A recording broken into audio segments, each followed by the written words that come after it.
काम करके, तो कर्म से सुख मिलेगा, कर्म से सुख मिलेगा, अज्ञान से शांति मिलेगी। कर्म से शांति नहीं मिलेगी, कर्म से शांति नहीं मिलेगी। कर्म से केवल सुख मिलेगा, रोटी मिलेगा, कपड़ा मिलेगा, मकान मिलेगा कर्म से, और ज्ञान से शांति मिलेगी। तो एक बात बताइए, सुख बड़ा है कि शांति बड़ा है? आप नीमक रोटी खा के सो जाइए, और घर में यदि प्रेम है, शांति है, तो रात्रि बीत जाएगी एकदम शांति से। और खीर पूरी खा के सोए हैं, 500 बीघा जमीन है, और रात भर आपके घर में दंगल हुआ सास पुतोह में, तो रात कटेगा नरक के समान। के मरेगा और कौन कटेगा, कौन जलेगा, इसकी कोई गारंटी नहीं रहेगी आपके घर। शांति के लिए ज्ञान चाहिए और सुख के लिए कर्म चाहिए। शांति के लिए धर्म चाहिए और सुख के लिए कर्म चाहिए। कर्म करेंगे जीवन सुखी होगा, धर्म करेंगे अविचल शांति प्राप्त होगी। आपके जीवन शांति कर्म कांड से नहीं मिलेगा, शांति ज्ञान से मिलेगा। किसी महापुरुष के निकट में बैठिएगा। एक बार हमारे बगल में, वो दादा के रिश्ता में हमारे लगते हैं, देवेंद्र राय उनका नाम है, ऐसे लोग देवेंद्र दास कहता था। उनका बेटो पटना में डॉक्टर है और पुतोह भी डॉक्टर है पटना में। हमारा दियादी में लगते हैं, हमारे घर के बगल में उनका घर पड़ता है। उनके साथ मैं जा रहा था, उनका ड्यूटी था पूर्वी चंपारण रक्सौल में, रेलवे में अच्छा पद पर सिग्नल विभाग में कार्यरत थे। अब वहीं कबीर पंथ के गुरु भी थे, साहब कहीं जानते होंगे, सोगारत साहब, देवेंद्र साहब नाम था। एक वो लड़का धर्मवीर भास्कर, वो पटना में डॉक्टर है, और उनकी बहू भी पटना में डॉक्टर है। तो हमको कहे साहब चलिए रक्सौल भंडारा, उनकी चलिए। चले गए, मुजफ्फरपुर उतरे, तो इन्होंने कहा कि हम तो रिटायर कर गए, एक मित्र हमारा है टीटी, वो अभी कार्यरत है, चलिए जरा उससे भेंट कर लेते। वो टीटी महोदय आप ही के हाजीपुर के बगल में धरहारा गांव है, वहीं के भूमिहार कुल के थे। उनसे गए भेंट करने, और रूम में गए, दोनों बात करने लगे। हम दरवाजे पर बरामदा पर बैठ गए, तो टीटी महोदय अपना व्यथा इनको सुनाने लगा। साहब जी को दोष, चारों भाई में बंटवारा हो गया, कुछ हेर फेर हो गया, बेईमानी शैतानी हुआ, मारपीट हो गया चारों भाई में, चरचर पच की तब मामला फौजदारी हो गया। अब मेरे ब्रेन में चैन नहीं है, मैं बेचैन होके जी रहा हूँ।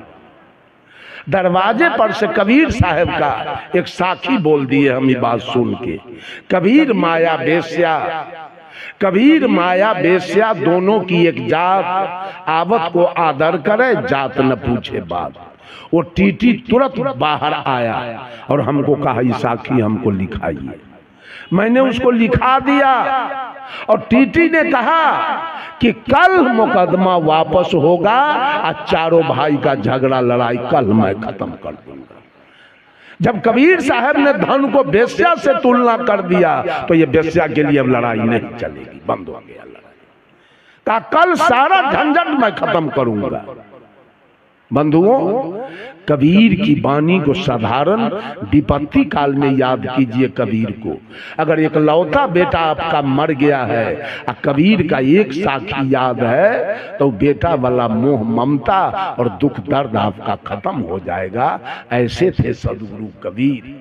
कबीर के वाणी को साधारण मत लीजिए, कबीर के वाणी को तुलसी के वाणी से तुलना मत कीजिए। किसी के वाणी से कबीर का वाणी तुलना नहीं कर पाएगा। ऐसा अद्वितीय कबीर साहब का चिंतन, कबीर साहब का विचार है। तो मैं थोड़ी सी चर्चा आपके सामने रखा। भारतीय चिंतन धारा के दो दिशा हैं, ज्ञान कांड और कर्म कांड। अभी जो चल रहा है ये ज्ञान कांड है। ये बात सब बताता है पंडित कभी वो कहेगा कटहर के पत्ता लाइए, अरबा चाय लाइए, जौ लाइए, तिल लाइए, नारियल लाइए, गुगुल लाइए, जटामसी लाइए, हवन लाइए, घी लाइए और सुहा करके सबको जलाइए। यही कर्म कांड उनका चलता है। ऐसा सारा दुनिया को अपना पेट के चलते ब्राह्मण सारा सोलकन को फंसा के रखा है। कोई बाभनी रजपूतनी के माथा में जट्टा नहीं फूटा है आज तक। कोई कहे तो बाभनी रजपूतनी भक्ति नहीं बनी, हाथ में छड़ी देखा, लेकिन इस सोलकन के औरत सब हाजीपुर में बेत ले कूदती है गंगा में। इसको पिछोड़ा में 2 डिसमिल जमीन नहीं है बैगन को भी रोपने के लिए, और देवता भट्ट इसके देह पर है। और जिसको 200 बीघा जमीन है, बेटा पति जिसका इंजीनियर डॉक्टर कलेक्टर है, जिसका 3-3 महल का मकान है, जिसका बैंक बैलेंस है, उसके यहाँ देवता का कोई चिंता नहीं। जागम में भगत होता है भुइयां के, भुइहार में भगत देखे, रजपूत में भगता देखे हैं, कायस्थ में भगता देखे हैं, जागम में भगता होता है। एकरा देह पर खाली देवते रहता है। सोलकन में कारिक के भगत होता है और सोखा के भगत, गणिनाथ के भगत, फेकू दयाराम के भगत। भुइहार में भगत नहीं होता है, रजपूत में भगत नहीं होता है, वो इंजीनियर होता है, डॉक्टर और कलेक्टर। भुइहार रजपूत ब्राह्मण की पत्नी शिव चर्चा नहीं करती है, ये सोलकन की पत्नी करती है शिव चर्चा। भुइहार रजपूत ब्राह्मण के बेटी सर पर कलसा नहीं ढोती है, इस सोलकन के बेटी से कलसा ले बउआल घूमती है गाँवे गाँव। हरिंद्रानंद कौन था? हम बराबर मधेपुरा रहते हैं, मधेपुरा में मैंने मठ भी बना लिया है, वहीं रहूंगा। मधेपुरा में एसडीओ था, एसडीओ हरिंद्रानंद जाति का ब्राह्मण है। एक बार चुटकी बजा दिया ब्राह्मण, सारे सोलकन को उलझा दिया। ये अपना जात को नहीं उलझाया है, सोलकन को उलझा दिया। सब सोलकन के पत्नी शिव चर्चा करती। कर्म की प्रधानता है, मैं कर्म नहीं रोक सकता हूं। सारे लोग खेती कीजिए, कर्म नहीं करेंगे तो भोजन कहां से मिलेगा, कपड़ा कहां से मिलेगा, बेटा बेटी का पढ़ाई कैसे होगा, माँ बाप का सेवा कैसे होगा, खेत कैसे खरीदाएगा, मकान कैसे बनेगा, माँ बाप का सेवा कैसे होगा, गाड़ी घोड़ा कैसे खरीदाएगा।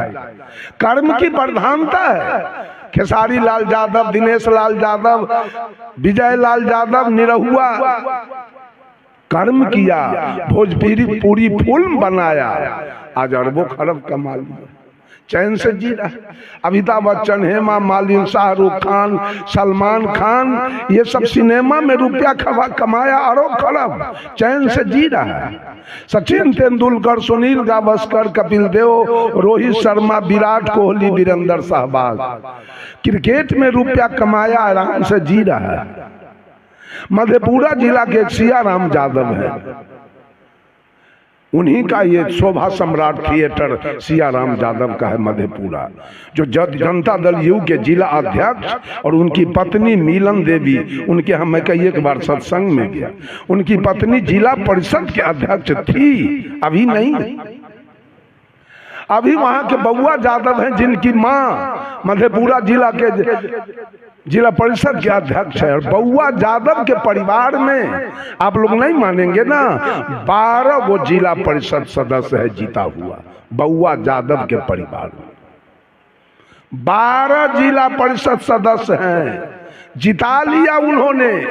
गिनिएगा, ससुर को जिता लिया, सास को जिता लिया, साला को जिता लिया, सरोज को जिता लिया, सारू को जिता लिया, सरुआइन को जिता लिया, अपने जीत गया, माँ को जिता लिया, पत्नी को जिता लिया। अरे कुमारखंड ब्लॉक में एक यादव है परमानंद यादव, अभी 1200 बीघा जमीन उनके पास है, उसको जाके हरा दिया।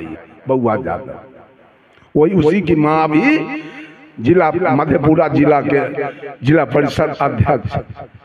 वो सियाराम यादव शोभा सम्राट थिएटर जो सोनपुर में आता है उसको चला करके 100 बीघा जमीन खरीद ली, पेट्रोल पंप बैठा दिया मेहनत करके शोभा सम्राट थिएटर। बंधुओं, साहब कबीर रात रात भर कपड़ा बुनते थे, मोहम्मद साहब बकरी चराते थे, ईसा मसीह भेड़ी चराते थे, भगवान कृष्ण गाय चराते थे, विश्वकर्मा जी लकड़ी लोहा का काम करते थे, सुपच भगत सुप डगरा बीनते थे, रैदास जी जूता टांगते थे। कर्म की प्रधानता है, कर्म नहीं करेंगे जिएंगे नहीं, कर्म करें लेकिन कर्म कांड में न फंसे। आप जीने के लिए भी कर्म करते हैं, अब मुक्ति के लिए भी कर्म करते हैं। ये बाबा ना के क्या कराता है, ज्ञान कांड की कर्म कांड, ओम पवित्रो स्वाहा रखू तहिया 151 रुपया। क्या कराया आज तक पंडित जी, ज्ञान कांड करा दिया, ज्ञान की बात बताया, किसी को कहा आज तक कि बेटा बेटी को पढ़ाना चाहिए, किसी औरत को कहा कि सास ससुर के सेवा करना चाहिए, किसी औरत से कहा कि पति की आज्ञा का पालन करना चाहिए, किसी से कहा मांस मछली नहीं खाना चाहिए, किसी से कहा खैनी बीड़ी नहीं खाना चाहिए, कहा आज तक ज्ञान की चर्चा उसने कभी नहीं किया। वो कर्म की बात बताएगा अपने स्वार्थ की, बैनाथ धाम जाना चाहिए। क्यों? बैनाथ धाम में उसी का गोतिया देहात बैठा हुआ है माल लेने के लिए। वो कहेगा गया जाना चाहिए, वहां भी उसी का गोतिया देहात बैठा हुआ है माल लेने के लिए। वो कहेगा जितिया करना चाहिए, करवा चौथ करना चाहिए, नाना प्रकार के कर्म कांड केवल आपको बताएगा, केवल अपना आमदनी का घर वो बताएगा। इसी में सारे लोग जा करके उलझे हुए हैं, वेद को मानते हैं। और साहब कबीर ने कहा वेद पशु, वेद के मानने वाला एक भी मानव नहीं है, सब कुत्ता बानर। वेद के मानने वाले पशु हैं, वो मानव नहीं है। बोलिए सब आदमी, एक आदमी बोलिए वेद किसने लिखा? वेद कौन लिखा है? वेद का बात हम क्यों मान लें? वेद की बात को हम क्यों माने?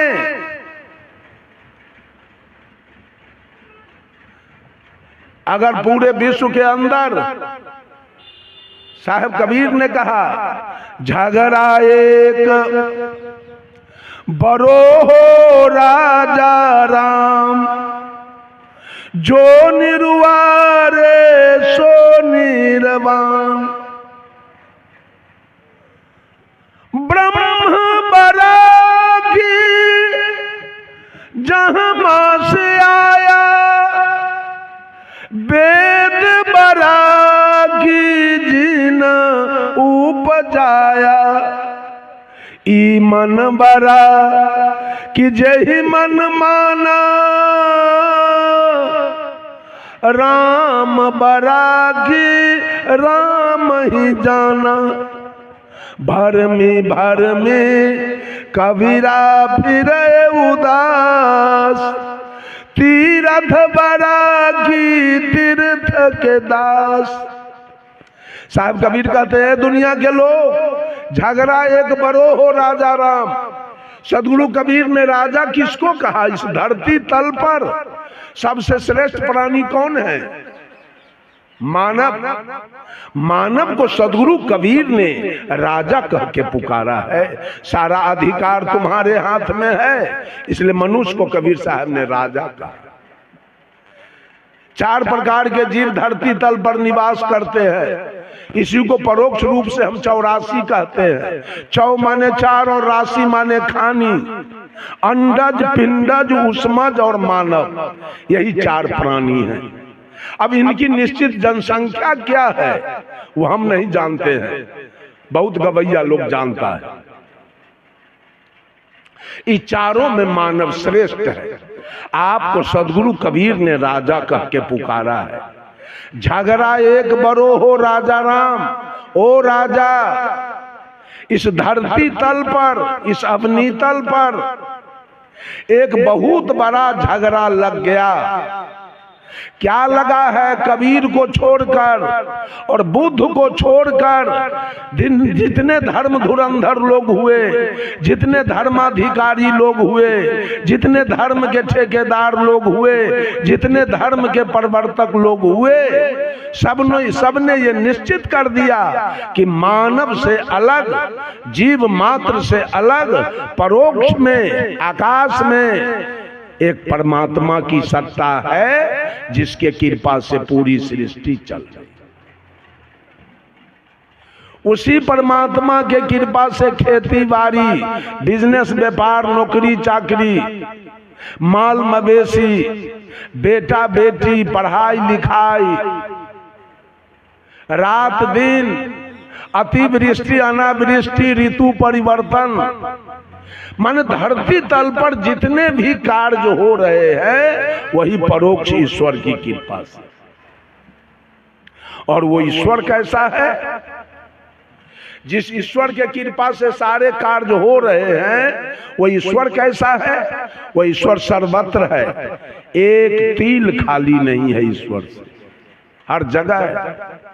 मैंने उस आदमी से पूछा इसका मतलब ईश्वर वेश्यालय में भी है, ईश्वर चोरी में भी है, ईश्वर डकैती में भी है, ईश्वर दारू के भट्टी में भी है, ईश्वर गाय कटती है वहां भी है, ईश्वर जहां बकरी कटती है वहां भी है, जहां बलात्कार होता है वहां, जब तिल भर जगह खाली नहीं है, इसका मतलब सारा कुकर्म ईश्वर करवा रहा है।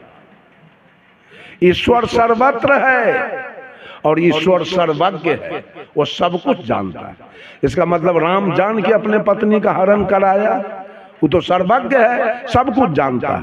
ईश्वर सर्वेश्वर है, ईश्वर सर्वव्यापक है। तुलसीदास जी ने लिख दिया ईश्वर सर्वव्यापक है। व्यापक माने क्या होता है? जो पूर्ण रूप से भरा हुआ हो, जो आकंठ भरा हुआ हो। जैसे घड़ा में पानी पूरा भर दीजिए, उसको कहिए व्यापक।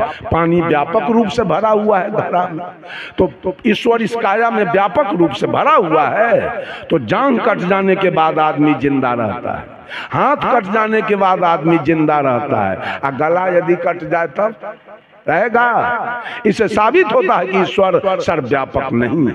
ड्राइवर, बस चलाने वाला ड्राइवर, रेल चलाने वाला ड्राइवर, पूरा गाड़ी में वही व्यापक रूप से भरा रहता है कि ड्राइवर किसी एक सीट पर बैठ के बस को हाँकता है, पूरे बस में यात्री बैठा रहता है। उसी प्रकार से परमात्मा की सत्ता काया के किसी एक बिंदु पर बैठ करके ई काया को चला रहा है। वो व्यापक नहीं है। परमात्मा सर्वत्र नहीं है, परमात्मा सर्वज्ञ नहीं है, परमात्मा सर्वेश्वर नहीं है, परमात्मा सर्वव्यापक नहीं है, परमात्मा सर्वगुण संपन्न नहीं है, परमात्मा सर्वशक्तिमान नहीं है, परमात्मा सर्वांतर्यामी नहीं है, परमात्मा सार्वभौम सत्ता संपन्न नहीं है। ये गद्दार लोगों ने इस बात को बोला है। परमात्मा कहीं बाहर में है ही नहीं, तो सर्वशक्तिमान कैसे होगा? वो सर्वगुण संपन्न कैसे होगा? और परमात्मा अगर सर्वशक्तिमान है तो सीता के हरण क्यों हुआ? परमात्मा जब सर्वशक्तिमान है तो 16वीं शताब्दी में मोहम्मद गजनी जब सोमनाथ के मंदिर पर चढ़ाई किया, वहां के लोगों ने पंडा पुजारी से कहा कि तैयार हो जाइए, मोहम्मद गजनी आ रहा है लूटने के लिए। परमात्मा, वो पंडा पुजारी कहा कि आप चुप हो जाइए, परमात्मा में उतना शक्ति है कि मोहम्मद गजनी से फरियाद लेगा। परिणाम हुआ कि पूरा देवी देवता दुर्गा काली के नाक कान चीर के सब सोना चांदी निकाल के मोहम्मद गजनी चला गया और परमात्मा आपका देखता रह गया। जब 1392 ईस्वी में तैमूर लंग 99,000 सेना लेकर आया और दिल्ली के लाल किला पर चढ़ाई किया। 1 लाख हिंदू का सर काट करके और लाल किला पर बैठ के ईद का नमाज पढ़ाऊ। कहाँ गए आपके भगवान, कहाँ बैठे थे? 1 लाख हिंदू का गला कट गया, उड़ा दिया तैमूरलंग। कहाँ गए थे भगवान उस समय? ये सारे लोग हनुमान के लड्डू खाने वाले हैं, हनुमान के लड्डू खा रहे हैं। एक पंडित जी थे, एक मौलवी जी थे, एक पादरी जी थे और एक जादव जी थे। चारों में दोस्ती हो गई। यही सोनपुर मेला लगा हुआ था। चारों दोस्त कहीं घूम रहे थे, एक दिमाग में बात आई कि भाई सोनपुर मेला लगा है, चलिए हम लोग देखें। चल दिया। उस समय गाड़ी घोड़ा नहीं थी, पांव पैदल चल दिया चारों।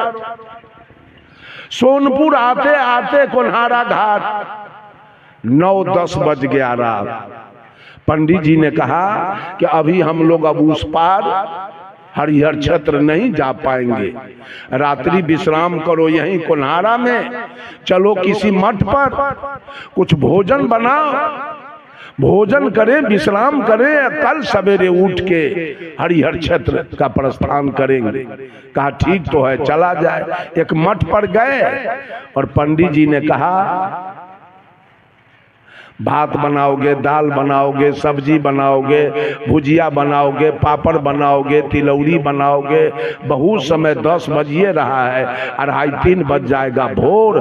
खाते खाते 4 बजेगा। सोओगे कब और जाओगे कब? इससे अच्छा है कि कम समय में जो भोजन बने उस भोजन को बनाओ कि हम लोग तुरंत खा के सो जाए। जादव जी झट से कह दिए फिर तस्मई बन जाए, दूसरा कुछ बनाना नहीं पड़ेगा।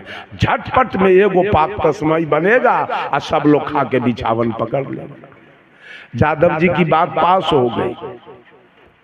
पंडित जी ने जादव जी से कहा जादव जी आप दूध खरीद के ले आइए।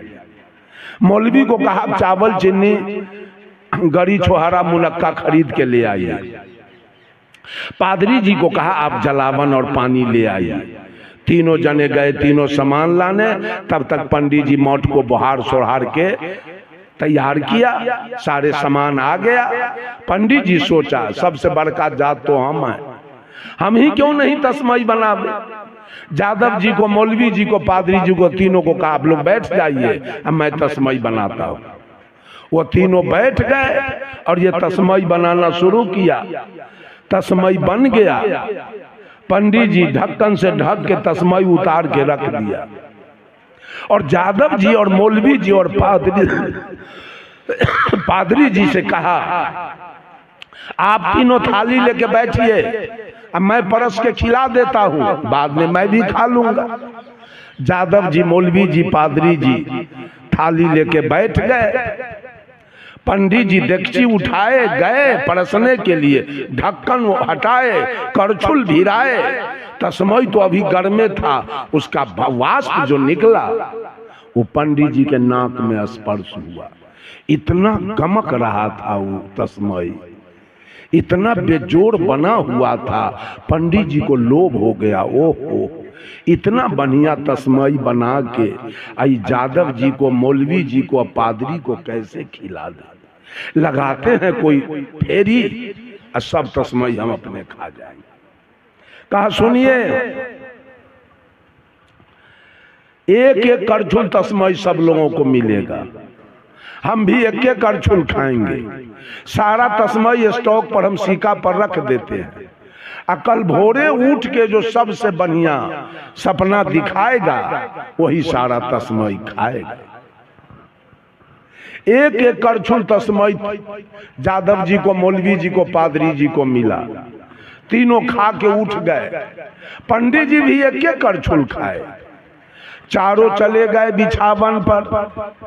पंडित जी सो गए, पादरी जी सो गए, मौलवी जी सो गए और जादव जी को तो एक करछुल से कुछ नहीं हुआ। ई बेचारे बिछावन पर छटर पटर कछर मच्छर कर रहे थे। जादव जी को नींदे नहीं आ रही थी। 12 बज गया रात, जादव जी छटर पटर करते रह गए। जब 12 बज गया रात, नींद नहीं आई, तो जादव जी उठे और सीका पर से देगची उतारे और पूरा देगची के तस्मई वृंदावन बिहारी लाल, पूरा तस्मई खा गए। और खलिया देगची फिर सीका पर रख के ढक्कन से ढक के पेट भर गया, आलस आने लगी। चद्दर तान के 12 बजे रात में जादव जी सो गए। और पंडित जी का अनुमान था तस्मई पर कि कब भोर हो, कब हम सपना दिखावें और तस्मई खा जाए। 2-2:30 बज गया रात, पंडित जी जग गए। चूंकि ध्यान तो था तस्मई पर, मौलवी को जगाया, मौलवी साहब आपका सपना कैसा है? मौलवी ने कहा मेरा, अरे मैं तो 5वां आसमान में अल्लाह के साथ सैर कर रहा था। पंडित जी कहे अब इससे तस्मई बचना तो मुश्किल है, अब इससे बड़ा सपना क्या होगा जो 5वां आसमान में अल्लाह के साथ सैर करे। पादरी को जगाया, बोलिए पादरी जी आपका क्या सपना है? कहा हम तो 7वां आसमान में ईसा मसीह के साथ थे। कहा ओ गया मौलवी अब फक्का में, इधर एकरो से 2 आसमान बढ़ा दिया। इस 7वां आसमान में था ईसा मसीह के साथ, तो तस्मई तो इसका हो गया, पादरी का। अब मौलवी पूछा पंडित जी से, पंडित जी और आपका सपना कैसा है? ये खड़े झूठ बोल रहा है पंडित जी। साहब कबीर कहे ब्राह्मण भक्त न वेश्या सती और सोनरा सांच न ये को। बाभन कभी भक्त नहीं हो सकता है, वो अहंकारी जात है, उछलिया है, वो बेईमान है, उसको लोग प्रणाम पंडित जी कहता है और दुनिया को पार उतारने का ठेका वो लिया। साहब कबीर कहे बाभन को कभी मुक्ति नहीं मिलेगा, और न सोनार को मिलेगा और न बनिया को मिलेगा, ये तीनों को नहीं मिलेगा। बनिया कितनो ईमानदार होगा तो उनका डंटी मारिए देगा, अकायत कितनो ईमानदार, ये सोनार कितनो ईमानदार होगा तो तनका चोर होबे करेगा निश्चित रूप से। क्या हुआ? पूछा आपका सपना कैसा है पंडित जी? इन्होंने क्या कहा? हरा हरी झूठ बोल गया। हम तो क्षीर सागर में थे, विष्णु हमारे सिरहन्ना में बैठे हुए थे और लक्ष्मी हमारी पैर दबा रही थी। कहा वाह, इस सब करेजा में मुक्का मार लिया। अब इससे बढ़ के सपना एक बात है, तस्मई हो गया पंडित जी के। अब पता नहीं है ये अनुमान के लड्डू खाते हैं और जादव जी अनुभव कैले सूतल। सवेर हो गया, 7 बज गया दिन, अब जादव जी फोंप काटे, उनको कौन हड़बड़ी है? तस्मई तो गायब है, हड़बड़ी तो ये तीनों के है। 7 बजे पंडित जी देखे मौलवी वाला हिस्सा हमारा हो गया, पादरी वाला हो गया, एक हिस्सा मेरा है, तो 3 हिस्सा के मालिक हम हो गए। एक के हिस्सा का मालिक नहीं, जादव जी सोया हुआ है, इससे भी जगा के पूछ लेते हैं, एक के बेर पंगत लगाएंगे। कहा कि ओ जादव जी, ओ जादव जी, अरे जगिए सवेरा हो गया। जादव जी उठ के बैठ गए। कहा मौलवी की तरफ से तस्मई मेरा हो गया, पादरी के तरफ से भी हो गया, एक हिस्सा मेरा है, तो 3 हिस्सा का मालिक हम हुए ना। तो जादव जी कहा एक के हिस्सा ना आपका है? तो कहा जी, आप भी अपना सपना बताइए कि हम एक बेर पंगत लगाएंगे। जादव जी कहा पंडित जी हमारा सपना तो कहने लायक नहीं। कहा कुछ तो कहिए। कहा क्या कहें? आप सोए हुए थे, ये पादरी सोया हुआ था, ये मौलवी सोया हुआ था, ये कड़ा कड़ा मोच वाला आदमी इतना मोट के लाठी लेके आया और हमको जगाए, उठो। हम जग गए और उसका मोच देखे और लाठी तो हमारा था प्राण सूख गया देख के। हमको कहा जगा, हम कहे जी जग गए। अरे जरा देखिए उतारो ऊपर से। क्या करे, मोच के डर से, लाठी के डर से ऊपर से देखिए उतार नीचा। उतार दिए तो हमको कहता है खाओ। हम कहा कि हम नहीं खाएंगे, चार दोस्त हैं, हम चारों का हिस्सा है, सवेर में मार हो जाएगा, हम नहीं खाते होगी, हम लाठी चलावे अभी। पंडित जी पेट तो हमको 1/4 में बढ़ गया, लेकिन मोच के डर से और लाठी के डर से लागल सारा तस्मई हमको खाना पड़ा। यही तो हमारा सपना है। कहा बेवकूफ कहाँ के, जिस समय मोच वाला आया, लाठी वाला आया, उस समय हम लोगों को जगा लेना चाहिए ना। यादव जी कहा आप तो कमाल की बात करते हो पंडित जी, ये मुसलमान ना 5वां आसमान में सुतल सैर कर रहा था, पादरी 7वां आसमान में था, आप क्षीर सागर में थे। अभी जगाने हम 5वां आसमान जाते कि 7वां आसमान जाते कि क्षीर सागर जाते कि डंटा खाते कि खीर खाते। इस सारा दुनिया अनुमान का लड्डू खा रहा है। भगवान पूरब में है, भगवान पश्चिम में है, भगवान उत्तर में है, भगवान दक्षिण में है, भगवान आकाश में है, भगवान धरती पर है। कहां कहां है? कबीर साहब एक महिला से पूछे, कहो रे सखी एक बात कहूं। ऐ सखी एक बात पूछ रहा हूं। क्या पूछिए? कहाँ खसम ठहरायो जी। सखी तेरा दुल्हा कहाँ रहता है? दुल्हा मीन्स परमात्मा। तेरा दुल्हा कहाँ रहता है? तेरा परमात्मा कहाँ है? तो सखी कहती है आकाश में ऊपर। कहाँ है दुल्हा? आकाश में। तो साहेब कबीर का है दुल्हा आकाश, और दुल्हन कहाँ है? दुल्हा आकाश में है, और दुल्हन कहाँ है? दुल्हा आकाश पताल में, दुल्हन कैसे कछो मिटायो जी। दुल्हा हो पंजाब में और दुल्हन हो कैथोलिया में, क्या को बाल बच्चा होगा? दुल्हा है आकाश में और दुल्हन सब है धरती पर। क्या वो काम बनने वाला है? दुल्हा से बनेगा कुछ? है बनने वाला? सब आदमी गुलाम बन गया है पंडित के। ये सारे गुलाम बैठे हैं, मालिक नहीं बैठे हैं, ये सारे गुलाम बैठे हैं।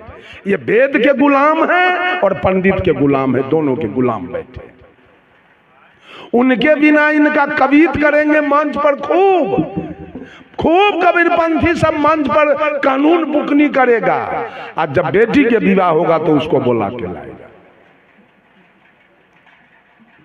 जब बेटा का विवाह होगा तो उसको बुला के लाएगा, माँ मरेगी तो उसको बुला के लाएगा, और बाप मरेगा तो उसको बुला के। उसके बिना इसका काम नहीं चलने वाला। एक दिन हमारे गुरु जी आचार्य श्री धर्म स्वरूप साहब जीवन ज्योति केंद्र पूर्णिया कोट में उनका मठ है। वहां एक्सप्रेस गाड़ी पहले नहीं रुकती थी, अब तो रुक रही है। वहीं से खुलती है आपको जनहित पूर्णिया कोट से, जहां साहब गुरु जी का मठ है, वहीं से खुलती है आपको ये जनसेवा। जानकी भी अब वहां रुक रही है। पहले गुरुजी को कहीं जाना पड़ता था तो जाते थे पूर्णिया जंक्शन, वहां जाके गाड़ी पकड़ते थे। साहब जी गए पूर्णिया, जाड़ा का समय था। एक संभ्रांत परिवार का बूढ़ा 80-85 बरस के, ऊनी के कुर्ता, ऊनी के बंडी, मुफलर, टोपी लगा के, चश्मा, खादी के धोती, चमड़ा वाला जूता, मोजा लगा के प्लेटफार्म पर बैठ के अखबार पढ़ रहा था। गुरुजी बैठ गए बगल में जाकर, पढ़ते पढ़ते अखबार, वो बुढ़वा एक के बेर सीट पर से उलट गया नीचे। हल्ला हो गया, क्या हुआ? मिर्गी आ गया। सब लोग दौड़ के आए, बाबा क्या हुआ, क्यों गिर गए? गिरा क्यों मालूम है? मधुबनी जिला में, सुपौल जिला में और नेपाल में घोषिन यादव की जनसंख्या बहुत ज्यादा है। वो यादव को आप लोग नहीं जानते हैं, हम लोग जानते हैं।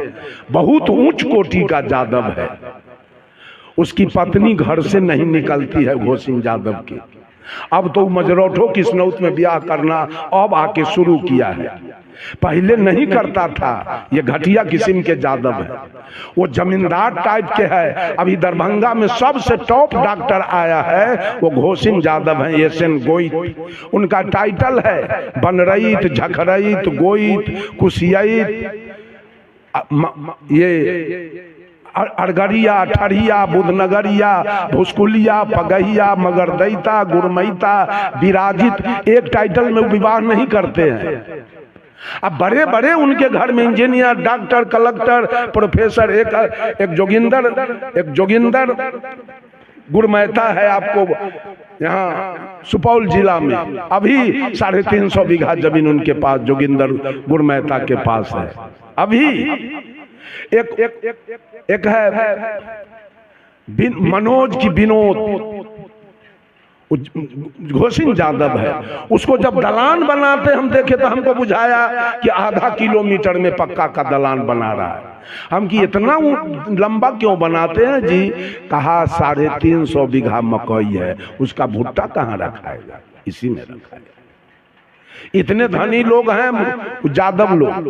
वो अखबार में लिखा हुआ था कि फलाने अरगरिया का बेटा यूपीएससी कंप्लीट कर गया, वो आईएएस हो गया, कलेक्टर। ये सुन के वो बुढ़वा बेंच पर से उलट गया, इसलिए कि वो ब्राह्मण था। देखा कि यादव का बेटा यूपीएससी पास कर गया, कलेक्टर हो गया।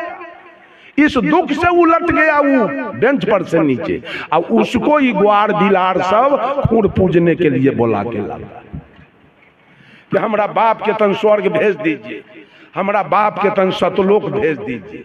अरे उसको बस चले तो आपके बाप को 80 कुंड नरक में भेज देगा, ग्वार के सतलोक भेजेगा। इतना बुड़बक है। सोलकन को भेजता है सतलोक, अब बैकुंठ और स्वर्ग में। ये कबीरपंथी सब नहीं सुधरने देगा देश दुनिया के। बाम से भला सुधार देगा, लेकिन कबीरपंथी से नहीं सुधरने वाला। मैं जाता हूं बाम सेफ के कार्यक्रम में, बराबर भागी लेता हूं बाम सेफ में, हर जगह जा जा करके। वो सुधार देगा देश को, लेकिन कबीरपंथी अपना लोभ के चलते नहीं सुधरने देगा ये कबीर मत को कभी। बंधुओं, मेरा समय तो कुछ बेसी हो गया होगा ना, 5 मिनट बेसी हुआ है। अच्छा, रात में फिर होगा समय। अभी मन संचालक के मर्यादा का रक्षा कीजिए, पालन कीजिए। बंधुओं, कभी ऐसा नहीं होने वाला।